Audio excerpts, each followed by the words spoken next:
Welcome to Patients at Risk, a discussion of the dangers that patients face when physicians are replaced with non-physician practitioners.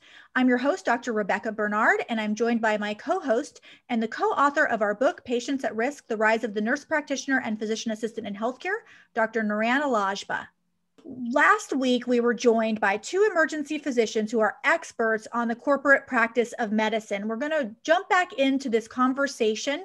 And I want to start out with Narayan because I know she had a lot of questions that we weren't able to get to at the last episode. Well, what we left off talking about was this Clower guy who essentially, went on to become, quit seeing patients and went on to become an administrator. And so I will say this, once they become administrators, they never go back. And I suspect it's so much easier than what we do. They don't see gunshot wounds from 16-year-olds. They don't watch moms, hold their kids' hands and die in front of them. So I suspect they cross over and then they forget why they entered this in the first place. So I guess what I wanted to ask Dr. McNamara about is, you talked about how, we just want to see patients and a lot of people don't want to deal with the business. And I guess to me, it's not that you're saying that, you're saying that's what happens. And it's always been a cop-out to me because you know what, the business isn't that hard. And I think transparency is involving business, right? So my patients will ask me, how much does this cost? And I can tell them, and I can also tell them when they have MediShare plans or other things, this is the, freestanding radiology center where it's 1/5 the cost of an X-ray that it is at the hospital. I know those costs, just like I know the cost of drugs. So, I think it's not good enough anymore to just say, let's just take care of patients. You actually need to understand medicine and running a practice. My grandfather ran a practice out of his house and then, moved it down the street. So, these things are possible. And I guess my question is, is this being discussed in the ER groups? You can own a freestanding ER. In Texas, it's a common thing. A physician can go and open up their ER and do the billing. I guess why are we still stuck? Right. So this is, when you look at this, and you follow it, that there's pretty clear reasons why we wound up like we did. The leadership told us we couldn't do it. We were the perfect foils. So the people that chose emergency medicine and still choose emergency medicine are, they're not the people that go into plastic surgery, shall we say. They're doing it with a, strong sense of social justice. We take care of the homeless. We take care of the uninsured. So we can be taken advantage of. There's that's the nature of the emergency physician. And then we were told, oh, these things are so complex. And, the leadership, they created this web of mystery around it. But in fact, they're very smart doctors. Emergency medicine residents, 20% are in the top 10% of their class. Most of them are in the top half of the class. It's very competitive. So they know how to get this. And when you talk to them, and this is a message the Academy has, it's not a difficult business to run. First off, it's easier than private practice, right? You don't have to buy an office. You don't have to pay electric bills. You don't have to hire nurses. All you got to do is go in there, have your charts filled out correctly. RCM company takes that, bills it, split it up. And that was another reason why we became a victim, because it was a simple business model and there was a lot of profit to be held. So a whole generation, I say that, we were sheep and they had sheep herders like the Clowers of the world to tell us, oh, we're taking care of you. This is beyond you. And, a lot of doctors do realize now that, they had the wool pulled over their eyes. Thank you for saying that, because I guess part of it, we never get to talk about the fact that the sheep just followed. And I think it's not going to change until doctors quit being sheep. And, what's amazing to me is it is not that hard to run a business. It is not that hard to say no to insurance companies about electronic records. I'm doing it, still take insurance on paper. They can come and scan my charts if they want to audit. I guess I just think we need to say no more often to the, corporations and the large entities and say yes to our patients more often. And I think you can always win when you're doing that. And so I thank you for kind of talking about the sheep, because that's how it feels from the outside looking in, that we just traded our soul and it's time that we stop doing it. Well, Dr. McNamara wrote something really interesting on Facebook, I thought. He wrote, the specialty of emergency medicine needs to apologize to the rest of medicine. We, or should I say our greedy so-called leaders, led the way to corporate takeover. And you gave the example of Envision. And Envision is one of the largest CMGs. Is that right? Yes. Yeah, Envision used to be called EM Care, M Care. It was founded by a former president of ASAP, Leonard Riggs, who made $38 million when he sold that staffing firm to another company. And you mentioned that really nobody at ASAP has really had a negative word to say against the corporate practice of medicine. And then there are all these other CEOs of these organizations, like there's Steven Schwartzman. He's the CEO of Blackstone, which owns Team Health, which is a large employer of emergency medicine physicians. And his net worth is $13.2 billion with a B. So, I mean, these people are making so much money that it's just crazy. That was $13.2 billion was a net worth in 2018 before the pandemic. So while everybody else was, physicians were losing jobs, getting benefits cut, and patients were undergoing, horrible financial situations, the net worth ballooned to about twice that, $26 billion now. I'm looking at, you're right. What I see here is 2019 pre-pandemic, 13.2 billion. And then 2020, 19.4 billion. And you said it's even higher at this point. So in other words, making a lot of money off of the COVID pandemic while they're laying off physicians and nurses left and right. We're letting this happen. We're continuing to work for organizations we don't trust. We're continuing to work for organizations that prioritize profits over patients. And Mitch, it sounds like you've broken out of that mold if you're now in your own independent practice, which is great. I think it's the only way to go. How did you do that? Like, what made you finally decide to give it up? I'm really stubborn, and you can talk to my family, but I honestly, it started back, I graduated from a residency program in Detroit, and so a similar patient population as Temple. And originally that was owned by a private practice group. And I was paying attention to, the medicine. I had my head down looking at the medicine. You have to learn that obviously in residency. During that time period, the group was sold to Team Health by two physicians. I don't want to get numbers inaccurate, somewhere between $20 and $40 million by those two physicians, or higher actually. Most of the physicians in the group, I think it was about 130, thought that they were partners, but they were partners in name only. And so they got an email that basically said, congratulations, you're a Team Health employee. And again, I was still really excited about thoracotomies at the time. And I was distracted by that. So I kind of learned this. I heard it out of the side of my head. I took a job as an associate EMS medical director because I had a lot of educational debt, around $350,000. And I thought, I don't have time to do onto a fellowship. So I had an EMS background, tactical medicine background, and I figured I would do that as a job, learn on the job, and start paying back my loans. Long story short, I liked the job. The medical director there was cool. The mission was great, but it started destroying my soul.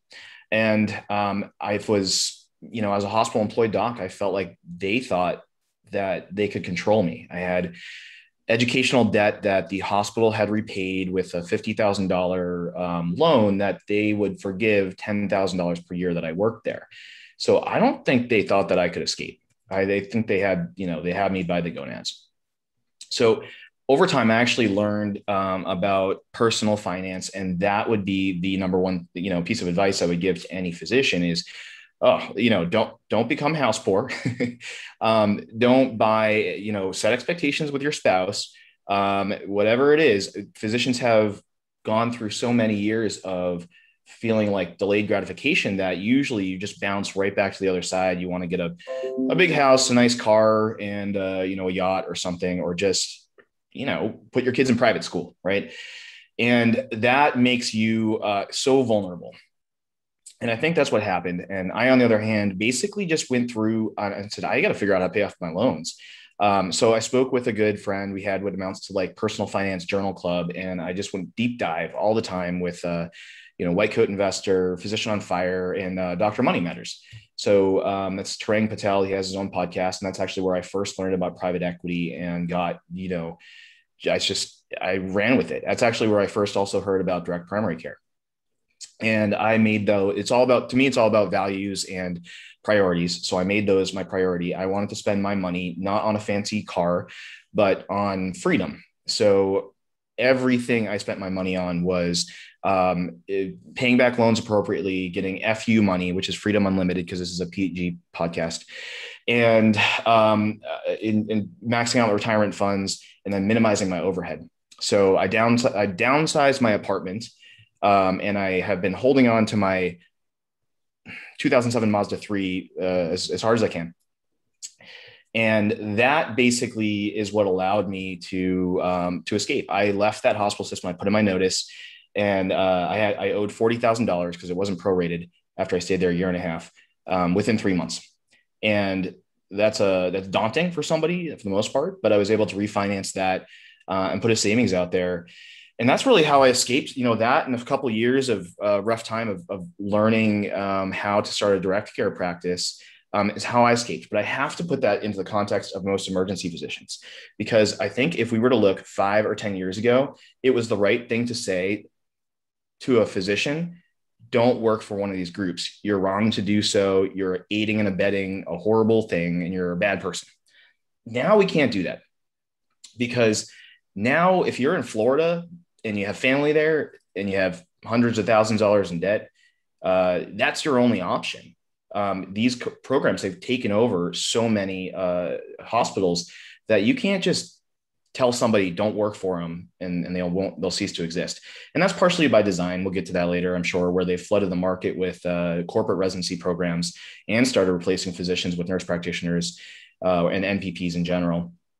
So we can't quite say that. When we're a hospital-based specialty, and this goes for anesthesia as well, like radiology, sort of, it's much more difficult to just open up a private practice. And I'm an example of that, where I have opened up a DPC inspired practice, but I'm not family medicine. I'm not primary care technically, or depends on how you define that. And so I'm a little bit outside of the mold, and that's not a solution for every single emergency physician. So, I'll close that with saying that we do have to have a comprehensive strategy to, take back emergency medicine in the hospitals. And that involves largely probably the American Academy of Emergency Medicine Physician Group, which is a subsidiary of AAEM. And Dr. McNamara is actually the CMO of that. I served on the board for a time until I transitioned to CMO of the AAEM Locum Group. But that's a lot to unpack. We got to give options for physicians who are experiencing the mortal injury and having to work for these CMGs currently. You're so right. We absolutely need options for doctors. And, Dr. McNamara said something at the end of our last podcast where he said that patients have really lost trust because they look at these, huge hospital buildings. And it made me think of when I was working for a for-profit hospital system, and the administration would have these little like wine meet and greets in the lobby for when we'd have a new doctor. And I was there, and there was like a bartender, and they were serving drinks, and there was appetizers. And these people walked through the lobby, patients, and then they looked at each other, and the lady said, "This is why I hate doctors." And I was like, but no, because I'm not like this. This is not who I am. But that was the impression that they got as they walked through this glamorous, lobby with marble floors. And that was actually really eye-opening to me. And I really realized that's not who I am. That's not my values. That's not my mission. And that's not who the patients need. They need caring doctors that are looking out for their best interest, not corporations that are making profits. So I want to get back to the replacement of physicians by non-physician practitioners. And let's talk about COVID, because, we saw that some of these corporate owners are making billions of dollars during COVID. And meanwhile, they're actually making an effort to replace physicians. And there was a presentation by a person named Crick Jensen. This is a person that is on faculty of ASAP. And they made a presentation on staffing your emergency room during COVID. And what they said was, your goals were to employ the least expensive resource to accomplish the mission. And they said that in many emergency rooms, up to 25 to 35% of the cases can often be effectively and successfully seen independently by APPs, advanced practice practitioners, which I would call non-physician practitioners. And they also suggested hiring family physicians or internists, saying that they could see up to 75% or more of the cases that an ER physician sees. And that was a person that's on faculty with ACEP advocating for replacement of emergency physicians. What are your thoughts when you hear that? Well, I mean, you kind of mentioned before, Mitch's segment about what has the ACEP done about corporate practice? And the answer is absolutely nothing. Unfortunately, now they have the opportunity to do something. I actually rejoined them and put a couple of resolutions forward at the National Council meeting to create what's called transparency and to guarantee emergency physicians due process. I mean, those are the two linchpins of the industry. One is the doctors have no idea what's being billed and paid in their name, so they can make as much money as they can. They can send out as high as bill. And then if you complain about it, they can fire you. If you complain about staffing issues, like, wait a second, you're giving me too many NPPs to supervise. Well, we'll just get somebody else to work for you. And did you read your contract? We can get rid of you tomorrow. If you complain about the quality of care, and the stories that we hear, they're just unbelievable. Would really shock the public. Some of them got out, advocating for PPE, for patient safety during COVID. I'm dealing with 7 different docs right now who've been terminated, and the reasons are crazy. One doctor, COVID surge happened, they cut staff, now the volumes are up, complained that we don't have enough coverage. All right, you're out of here. We'll get somebody else to take your place. So these are the facts that are out there. Now, as we said in the last segment, the bottom line is the bottom line for these companies. They got to appease the investors, and the most expensive piece of the equation is what they pay the doctor. So the more you can replace the expensive doctor with a cheaper provider, the better it is. But as in your book, and from Physicians for Patient Protection, the sore throat could be devastating. It could be epiglottitis. The kid with the flu could have sepsis. So it's the way it is. We have our fire departments standing there ready to take care of fires, but a fire doesn't happen every day. But when they do, you want professionals to respond. So replacing the highest level of education, the board certified emergency physician, with people that aren't trained in emergency medicine, and let alone people that aren't even physicians, creates a danger to patients.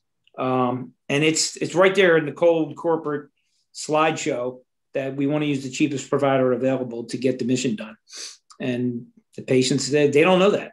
The patients walk in, and a lot of times they're deceived. They think they're seeing a doctor, or they think there's a doctor in charge, and that's not always the case. And I guess my question is, what about freestanding EDs? I mean, why do these ER docs not want to start a freestanding ED? If I had that expertise, I think it would be fantastic. I mean, I don't, so I can't, but it just seems like a way to own yourself and to provide emergency care. If I can, I'll take that and put a freestanding ER thing I've looked into a little bit. And the bottom line is, I mean, compared to starting what I have as a practice, which I started for $10,000 or something, in total, which I just self-financed, I'm able to stop patients from going to the ER that don't need to be, because I think what we conflate is the expertise of an emergency physician and the physical emergency department. So if you go to a freestanding ER, they're not always altruistic either. It certainly gives power back to the physician.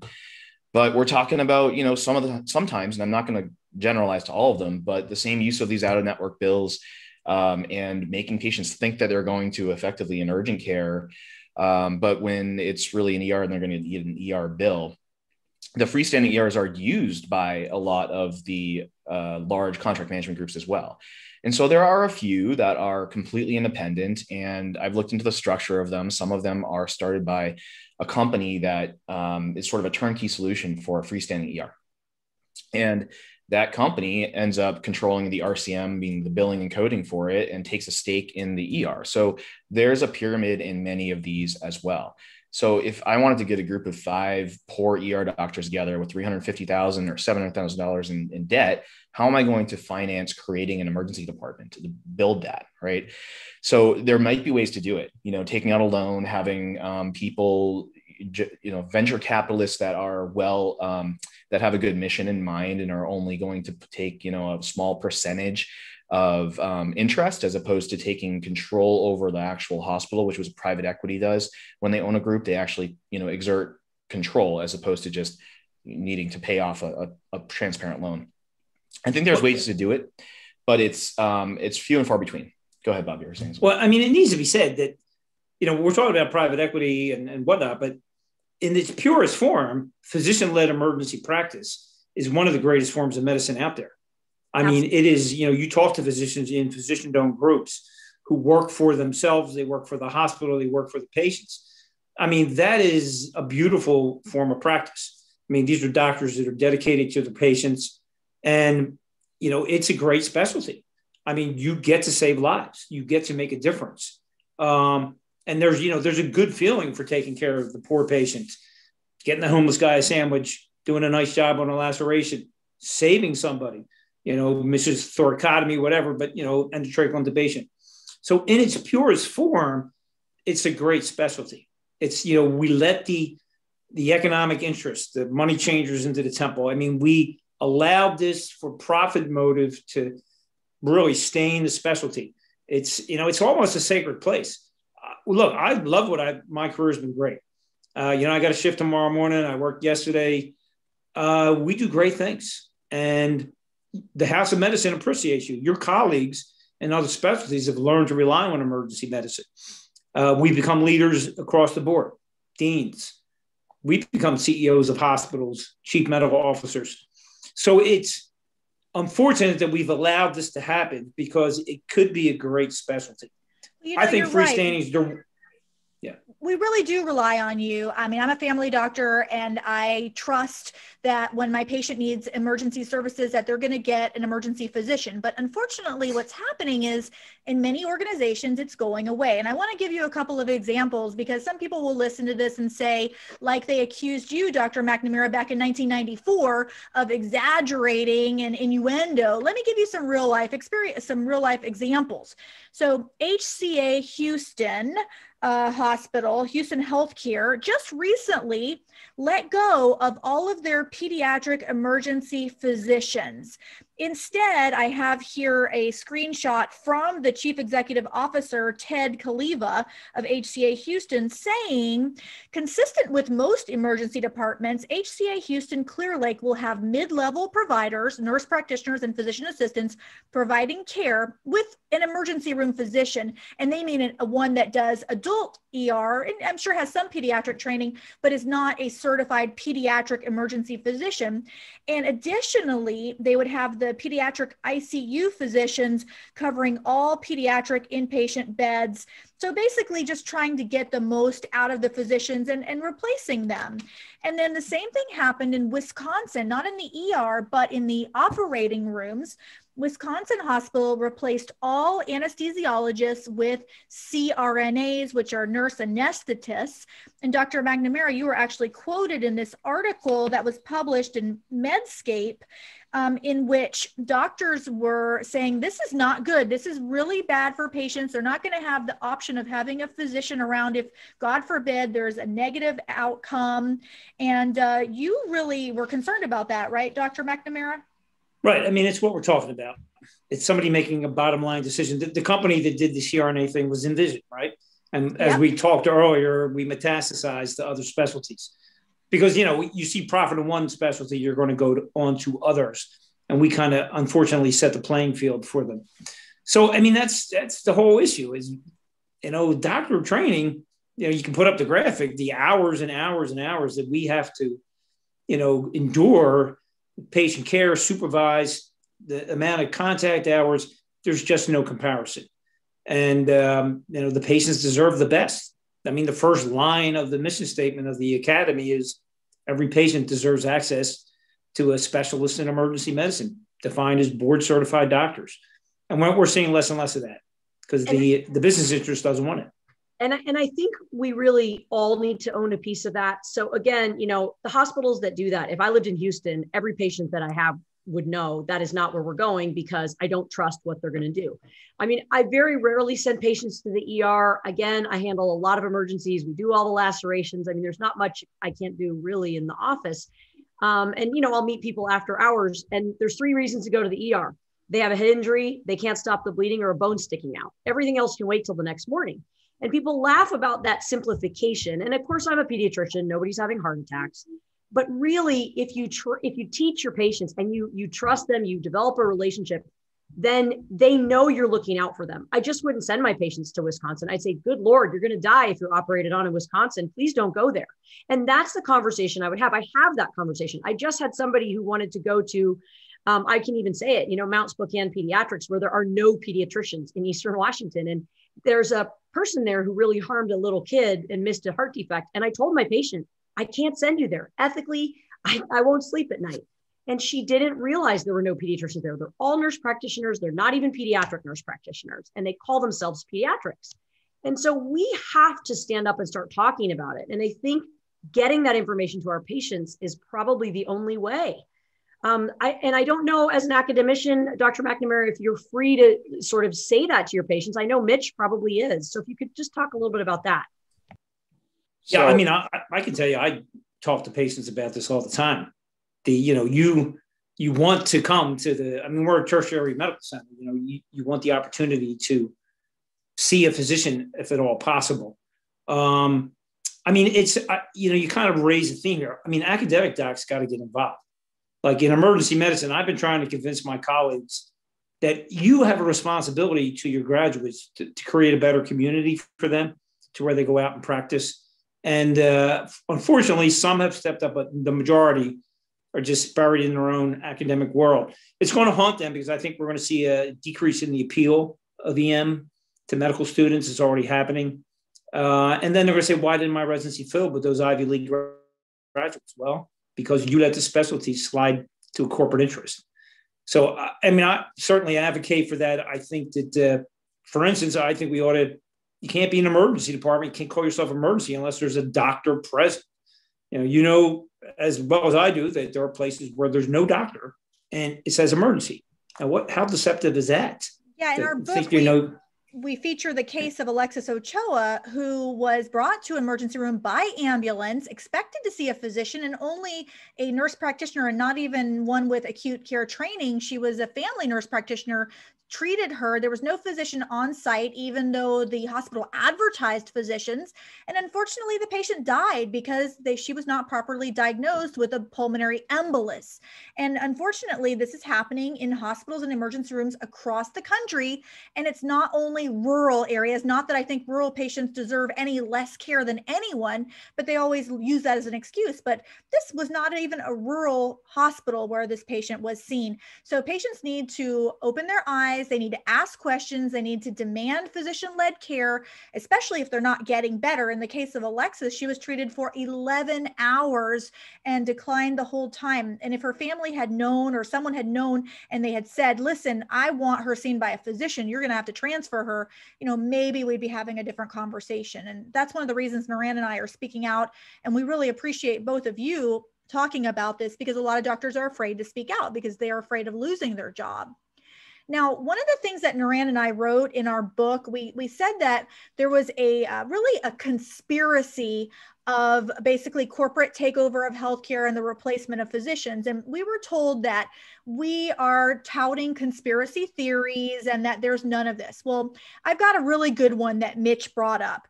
Mitch pointed out that there's this organization, private equity firm called KKR. Tell us about it, Mitch. Do you have that? Can you share a little more about that? So KKR is a large private equity firm. I think it might be the largest one in the world, along with Blackstone. I don't have the exact figures on that.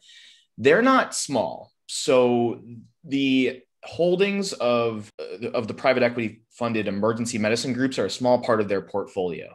Honestly, if it fell off, they might not even notice the next day.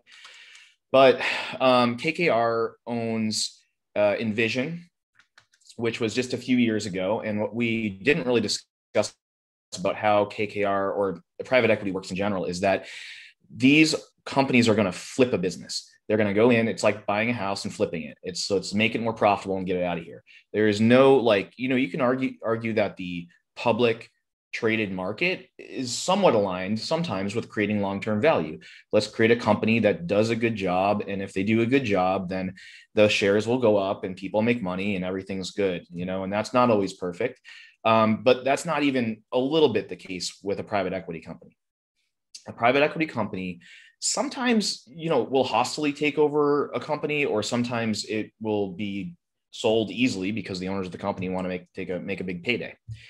But the entire rubric of operations is to cut expenses and increase revenue. However, you can do that quickly and then show it to another buyer, which could be a health insurance company, it could be the public market, another private equity group, sell it off in pieces as something more profitable. So how do you do that? You have to, in something like a staffing industry, there's not many ways to do that. You decrease your staffing costs. You decrease how much you're paying physicians, or you change it to a lower trained model, whatever the market will tolerate to get the lowest price. And you also increase revenue by, out of network billing. And that was the main strategy, out of network billing, which was used by many groups to negotiate with insurance companies, but making an extreme use of that, and then balance billing patients with surprise bills, and then going after those patients aggressively for them up until actually suing the patients and garnishing wages of poor patients, which is just not what ER doctors went into this for, right? That's another big source of moral injury. So there's legislation that's going to limit this out-of-network billing, and that's not it's in place, but it's not completely formed as to how that's going to work. But what's happened is they've cut off the biggest tool for generating revenue possible in emergency medicine and for these groups. And so now the other side of the equation, the revenue side, or the cost side, becomes much more salient. And so you're seeing, along with COVID, a really rapid replacement of emergency physicians with NPPs and very aggressive cuts in their own salaries in order to satisfy these investors. So, I'll get back to this sort of conspiracy thing. And I don't think necessarily that the KKR is out there specifically saying, coordinating to do this, but it's very possible they are, because again, they exert a lot of control over the business. They don't just have an investment in it. So, I just came to this realization. I looked up, what else does KKR own?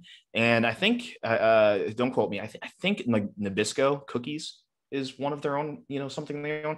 So I guess who cares, right? A lot of these organizations own, J. Crew is a big example of one. Toys R Us is another example one. J. Crew, when they started, when they owned, not KKR, but when a private equity company purchased J. Crew, their clothing started falling apart. They cut corners and the quality went down. They were profiting, or they were exploiting the brand when Michelle Obama wore J. Crew, I think on Oprah. And all of a sudden they saw money. So they bought J. Crew and they cut the corners, and I'm sure increased costs. And the worst that happened was, people's clothing got a little worse. So that's not the emergency department where people's lives are at stake, right? So that's why this is different. Now, they do own Medscape and WebMD. Yeah, and that's what I thought was so interesting, because there are all these pro NP and PA articles on Medscape all over the place. In fact, there was a really big one that was called The Business Case for Hiring a Nurse Practitioner. And the article was all about how it says the NP can bring expertise, increase profits, and provide respite for a sole practitioner or a small practice. And that studies show that patient outcomes provided by NPs are comparable to those found with physician care. NP care is cost effective, and patient satisfaction with NPs is high. And it was all a detailed many pages about why it would be great to hire an NP. And here this is a company that is owned by this organization. And so you see how the pieces of the puzzle start to fit together. Yeah, then comes the question of, is there a conspiracy? I mean, to me, it's just plain business. Unless they hire really stupid people at KKR, which they don't, they've got the Ivy League finance people there. If they're that stupid that they can't come up with that, then they've got another problem.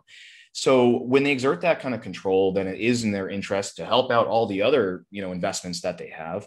And so it makes perfect sense to me that they're going that direction. And when you take WebMD, which everybody knows, don't go to Dr. Google or don't go to WebMD because you think you're going to be dying from cancer or you think you're going to be dying from a heart attack. Part of that, of course, is just that they have some liability and they can't tell you not to go to the ER. But I mean, the business model can be basically summed up as scare the crap out of patients so that they end up generating unnecessary emergency department visits that our heads explode and we have to, express to patients that they didn't need to be here, but then we're kind of pressured into doing unnecessary testing and they go home and then they get an out-of-network bill from Envision. It's owned by KKR, while the, Medscape is basically touting the business, not the quality, but the business benefits of hiring non-physician practitioners.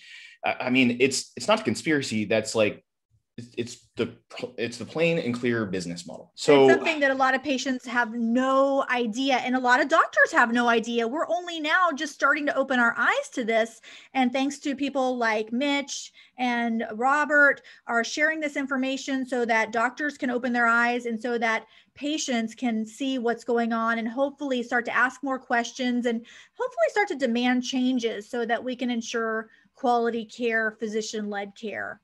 Excuse me. I just wanted to put this in context because right now I see history repeating itself. AAM was formed in 1993 to fight corporate practice, but we got distracted by infighting with other family doctors, and turf wars.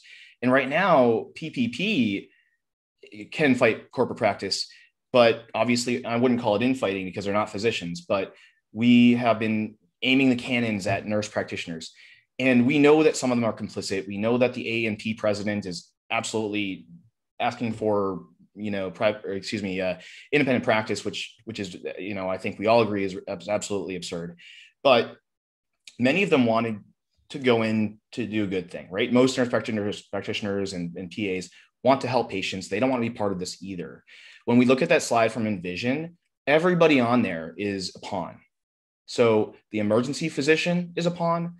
The internal medicine doctor and the family doctor that could replace us is a pawn. The NPP is a pawn. Even the resident, where HCA and Envision have started the most residency programs in the country, they are touting that right now. HCA being the largest provider of residency programs. They're pawns. So the point is, we're all being exploited here. And we have to, paint that picture for people that even these NPs or NPPs, when they're put in an emergency department, over their head and they might kill a patient or not have the resource of an emergency physician, they're being exploited as well. And so I just want to make sure we drive that thought home. I know we're running out of time. Thank you so much, Dr. McNamara and Dr. Li, for joining us. If you'd like to learn more about this topic, we encourage you to get our book. It's called Patients at Risk, The Rise of the Nurse Practitioner and Physician Assistant in Healthcare. It's available at Amazon and Barnes & Noble. Please subscribe to our podcast. And if you're a physician, please join us at physiciansforpatientprotection.org. Thank you so much, and we'll see you on the next podcast.